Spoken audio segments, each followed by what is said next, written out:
在基岩版，村民到底要怎么繁殖？因为它的机制和甲蛙版不太一样，可能你已经搭建好了，但是它们却不会繁殖，这是为什么呢？没事，我在这影片中将带你了解所有基岩版村民繁殖的所有知识。在基岩版要繁殖村民其实并不难，只需要满足3个核心条件就能大量繁殖。第一，村民繁殖一定要具备有效床，这是其中一个核心条件。但是它和甲蛙版不同的是，基岩版村民在绑定床的时候是不会因为寻路机制而改变它的状态。这是什么意思呢？简单来说就是，当我们在村民附近的任何一个位置放置床，附近的村民就能直接绑定它，而不需要管他们能不能到达这个地方。可是如果要让它解绑床也是有办法的，只需要让村民远离这个地方横向96格或纵向78格，这样他们也能解绑床。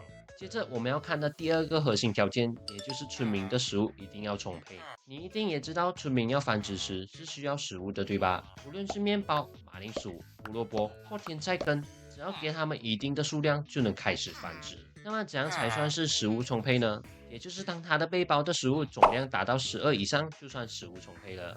其中面包的计算方式比较特别，一个面包就等于4个胡萝卜，其他的食物就正常计算。村民繁殖一次就会消耗固定数量的食物，就像是3个面包或12个胡萝卜，以此类推。同样的，当我们给村民食物时，是可以一次过丢给他们的。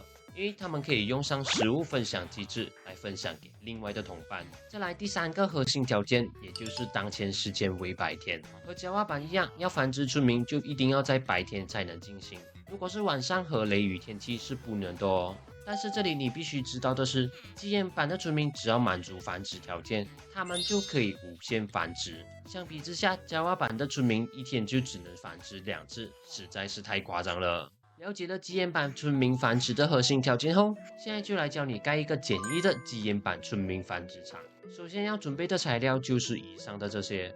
在盖繁殖场之前，一定要远离附近的村庄和床的100格距离。一旦确定好位置，先放置一个发射器，而发射器的方向要指向前方哦。然后在它旁边蹲下，再放上一个按钮。下一步是在这里放上2个玻璃。在这个方向再往上盖5个方块，然后往右边再盖5个，最后再连接到发射器这里。再来要在这格倒上1桶水，而水就会流向发射器的一旁。记得水流的方向要对哦，因为之后我们会用上发射器放上矿车来运输村民，所以在发射器前面要放上3个铁轨。完成了这一步后，再把之前放上的方块把它提高多2层，也就是3格高。现在要在这里放上2个暂时性的方块，然后在它的四周要用上搬砖给它围起来。围好后，再把这个方块给它敲掉。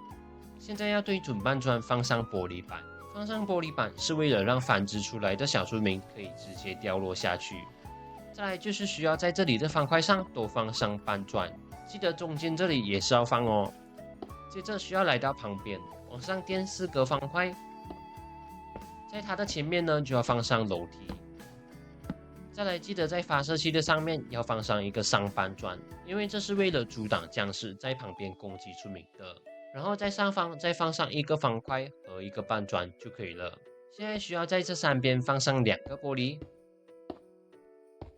而后面呢要放上1个方块和1个发射器。记得发射器的方向是指向前方哦。在发射器的旁边再放上拉杆，而这个发射器的用途是给村民食物用的。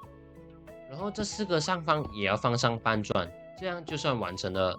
但是别忘了要运2只村民来到中心点，要运送他们也可以用上铁轨矿车。现在在前面先用2个方块给阻挡着，在后面用方块连接到地面后，再放上动力铁轨在这里。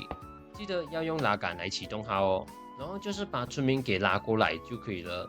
只要把它拉过来，在铁轨这里再放上矿车，现在就能把这个船给打掉。接着就要快速的推它到这个矿车上，一旦完成这一步，就可以运输村民进去了。村民进去后，也别忘了把他的矿车给打掉。现在只需要破坏发射器下方的方块，就能打掉矿车。接着再补上方块就可以了。最后再运输多1个村民，这里的搬砖周围呢要放上1个方块。接着再把运输的铁路给敲掉就可以了。现在要做的就是放上床，在搬砖的后面搭一个6×4的平台出来。下一步，先在上面放上一张床，然后等待床显示粒子效果。一旦显示粒子效果，就代表村民已经绑定到这个床了。为了确认是否有绑定到这个床，可以在旁边再放上多一张床，然后继续等待床出现粒子效果。只要你完成这一步，就能把其他的床都给它放上。下一步就是把下方的发射器放上矿车，而上方的发射器放上食物。这样只要把食物给到村民，他们就能开始繁殖。最后，如果你的村民还是不能繁殖，请注意这2点。第一，床的数量就代表着能繁殖多少个村民。如果你不想增加床，又想无限繁殖村民，其实也有方法，那就是让小村民接绑床。要让它接绑床，就可以用上下方的矿车，只要让它远离繁殖场100格，然后在100格外再放上一张床，就能成功接绑。这样你就能无限繁殖啦。第二，村民的食物一定要确定足够，不然你再怎样增加床也是繁殖不到的哦。